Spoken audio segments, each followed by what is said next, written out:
हरे कृष्णा, राधे राधे, जय माता रानी। दोस्तों अगन के महीने में माता अन्नपूर्णा की कृपा पाने के लिए 17 दिवसीय, कहीं कहीं पर ये 21 दिवसीय माता अन्नपूर्णा के व्रत किए जाते हैं। माता अन्नपूर्णा माता पार्वती का ही रूप है और भगवान शिव की शक्ति है। स्वयं भगवान शिव ने माता अन्नपूर्णा से भिक्षा ग्रहण करके संसार को अकाल से बचाया था। तो मार्गशीर्ष महीने में अलग अलग स्थानों पर अलग अलग मान्यता है कि कोई कभी से इन व्रतों को करता है। तो इसमें करीब 3-4 विधान माने जाते हैं, जो कि मैं आपको आगे बताने वाली हूँ कि कब कब इसके व्रत पूजन किए जा सकते हैं।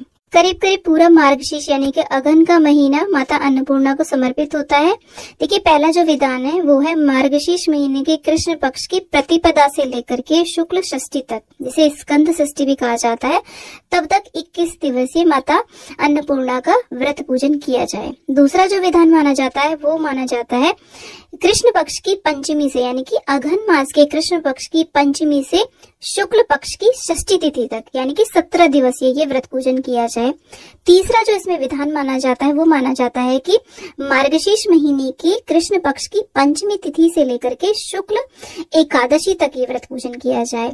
और इसी के साथ में इस चौथा विधान भी माना जाता है, वो होता है कि मार्गशीर्ष महीने के कृष्ण पक्ष की अष्टमी से लेकर के अगहन की पूर्णिमा तक ये व्रत पूजन किया जा सकता है। तो जैसे जैसे आपके क्षेत्र में मान्यता हो, आप उसके अनुसार माता अन्नपूर्णा का पूजन कर सकते हैं। देखिए, अगर आप 17 दिवसीय 21 दिवसीय आप इस अनुष्ठान को नहीं कर सकते हैं तो कोई बात नहीं। जो अगहन यानी कि मार्गशीर्ष की जो पूर्णिमा आती है उस दिन हम अन्नपूर्णा जयंती मनाते हैं। तो आप विशेष रूप से एक दिन के लिए माता अन्नपूर्णा का विशेष आज के दिन पूजन कर सकते हैं, यदि आप पूरे 17 या फिर 21 दिन का आप अनुष्ठान नहीं कर पा रहे हैं। अन्नपूर्णा व्रत पूजन के विषय में भविष्योत्तर पुराण में विशेष रूप से बताया गया है, पूरे विस्तृत व्याख्या की गई है। इसमें 17 गठानों वाला, अगर 17 दिन का आप अनुष्ठान करते हैं तो 17 गठानों वाला, अगर 21 का करते हैं तो 21 गठानों वाला डोरे का पूजन करके उसे हाथ पे धारण किया जाता है। माता अन्नपूर्णा का पूजन किया जाता है और माता से प्रार्थना की जाती है कि हे अन्न दे करके संसार का भरण पोषण करने वाली अन्नपूर्णा माँ, आप हमें अन्न, धन, पशु, ऐश्वर्य, यश, कीर्ति, मान सम्मान, पुत्र, आयु, आरोग्यता सभी कुछ प्रदान करें और सदैव हमारी हर प्रकार से रक्षा करें। इस प्रकार से प्रार्थना की जाती है। तो देखिए, हो सके तो ये पूजन आप किचन में करें, लेकिन अगर किचन में नॉनवेज आदि बनता है तो आप ये पूजन अपने पूजा स्थल पे भी कर सकते हैं। तो सबसे पहले रसोई की हमें बहुत अच्छे से साफ सफाई करनी है। ये पूजन आप देखिए, वैसे तो प्रदोष काल में किया जाता है, आप सुबह दोपहर जब भी आपको समय मिले तब आप कर सकते हैं। उसके बाद में देखिए, कुछ चीजों में अन्नपूर्णा का वास माना जाता है, जैसे कि हमारा चूल्हा, चक्की आदि होता है, सिलवट्टा होता है, सूप आदि होता है, झाड़ू होता है, उसमें माता लक्ष्मी और अन्नपूर्णा माँ का निवास माना जाता है। तो हम चूल्हे का इस प्रकार से पूजन करते हैं। तो अन्नपूर्णा व्रत पूजन से पहले हमें किचन बहुत अच्छे से साफ कर लेनी है और इस तरीके से स्वास्तिक बनाएंगे, चंदन से, रोली से और पुष्प और दीप रख करके हम चूल्हे का पूजन करेंगे। उसके बाद में चाहे तो देखिए किचन में आप इस पूजन को कर लीजिए, नहीं तो आप अपने पूजा स्थल पे इस पूजन को कर सकते हैं। एक चौकी बिछाएं, चौकी के ऊपर लाल पीला वस्त्र बिछा करके, अगर आपके पास हो तो माता अन्नपूर्णा की फोटो या फिर प्रतिमा को रखे, रंगोली बनाएं। माता अन्नपूर्णा की फोटो प्रतिमा नहीं है तो एक कलश स्थापना करें, उस कलश के अंदर माता अन्नपूर्णा का आवाहन करें, नहीं तो सुपारी के ऊपर भी आप माता अन्नपूर्णा का आवाहन कर सकते हैं।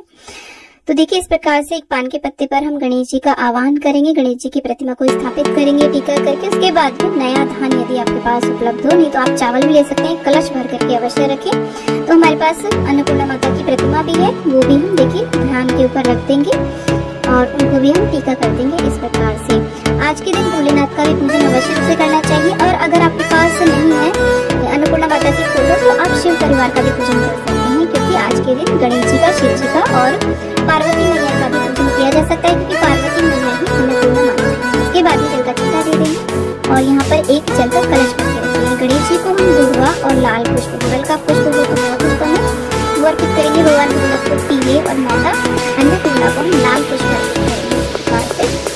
और उसके बाद में डोरा तैयार करेंगे। तो देखिए, आप कलावे से या कच्चे सूत से इस डोरे को तैयार कर सकते हैं। यदि आप 17 दिन का अनुष्ठान करें तो 17 गांठ लगाएं, अगर 21 दिन का करें तो आप 21 गठाने लगाएं इस प्रकार से इसमें, और उसको हम माता अन्नपूर्णा के पास में अर्पित कर देते हैं। और इसके बाद वस्त्र की कलावा अर्पित कर देंगे, कुछ पुष्प भी हम यहाँ पर अर्पित कर देंगे। फिर थोड़े से अक्षत रख करके हम एक दीपक की स्थापना करेंगे, देसी घी का। हो सके तो आप दीपक प्रज्वलित करें, आप चाहे तो तिल के तेल का भी कर सकते हैं। और दीपक का भी हम इस प्रकार से पूजन करेंगे। इस प्रकार से अग्नि देव का हम आह्वान करेंगे, धूप दीप हम यहाँ पर प्रज्वलित कर देंगे।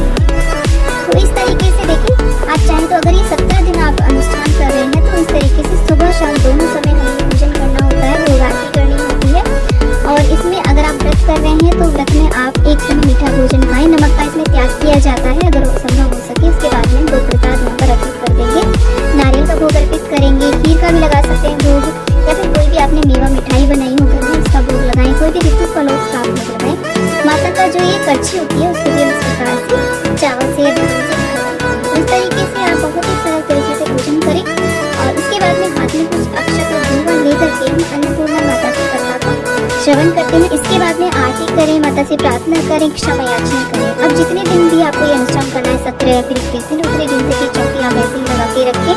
सुबह शाम माता की इसी प्रकार से आप सेवा करें, पुष्प आदि को हटा दें जो सूख जाते हैं पुष्प, और धूप दीप भोग आरती से माता की प्रार्थना करें इस प्रकार से। तो देखिए, अगर आप इतने दिन में अनुष्ठान नहीं कर पा रहे हैं तो अंतिम दिन आपको ये पूजन अवश्य करना चाहिए, जैसे कि षष्ठी के दिन, या फिर अगर उस दिन भी नहीं कर पा रहे हैं तो जो मार्गशीर्ष की पूर्णिमा आती है, अघन पूर्णिमा आती है, उस दिन माता अन्नपूर्णा की जयंती मनाई जाती है, उस दिन तो आपको अवश्य पूजन करना चाहिए। इस तरीके से आप ये पूजन करें। और यहाँ पर देखिए, डेली हमें कथा सुननी होती है, प्रतिदिन कथा सुननी होती है। नमक निषेध माना जाता है, लेकिन अगर शुगर आदि है तो आप अपने अनुसार आप सेंधा नमक आदि ले सकते हैं, परंतु नमक भी निषेध माना जाता है। कुछ लोग तो इसे फलाहारी व्रत करते हैं, यानी कि अन्न का भी सेवन नहीं करते, लेकिन कुछ लोग इसे एक समय मीठे अन्न का भोजन भी खा करके रख सकते हैं। अब देखिए, अगर आप व्रत नहीं कर पा रहे हैं तो आप पूर्णतः शुद्ध सात्विक भोजन नहीं करके भी आप इस 17 दिवसीय या फिर 21 दिवसीय अनुष्ठान को आप कर सकते हैं। तो जैसी भी सामर्थ्य है उसके अनुसार आप व्रत कर सकते हैं। तो नियम मैंने सारे बता दिए आपको व्रत से संबंधित। विशेष जो पूजन से माना जाता है वो गोधूली वेला है कि शाम के समय के पूजन को विशेष माना जाता है। इसके अलावा जिस भी समय आपको समय मिल पाए आप उस दिन इस पूजन को कर सकते हैं। और पूजन संपूर्ण होने के बाद में हम इस गठान के डोरे को हम अपने स्त्रियां अपने बाएं हाथ में और पुरुष इसे अपने दाहिने हाथ में धारण कर लेते हैं। इस व्रत पूजन को कोई भी कर सकता है, स्त्री पुरुष बच्चे लड़के लड़कियां कोई भी इस पूजन को व्रत पूजन को कर सकता है।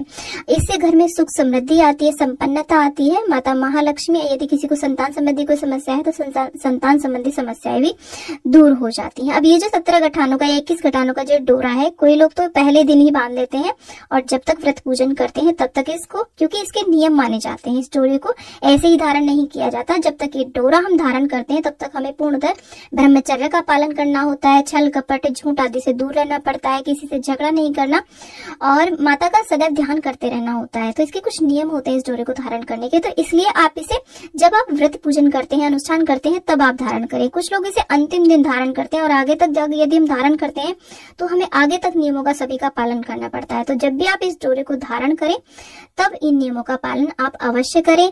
जब आपका अनुष्ठान संपूर्ण हो जाए तो इस डोरे को आप हाथ से निकाल करके माता अन्नपूर्णा को फिर से इसे समर्पित कर दें और उसके बाद में इसका विसर्जन किया जाता है। अंतिम दिन विसर्जन किया जाता है, उद्यापन किया जाता है। मार्गशीर्ष अघन मास के माता अन्नपूर्णा के व्रत पूरे 16 साल किए जाते हैं। 17वें साल में भी करके 17वें साल में जब अंतिम व्रत करने के बाद में इसका बड़ा उद्यापन करना चाहिए।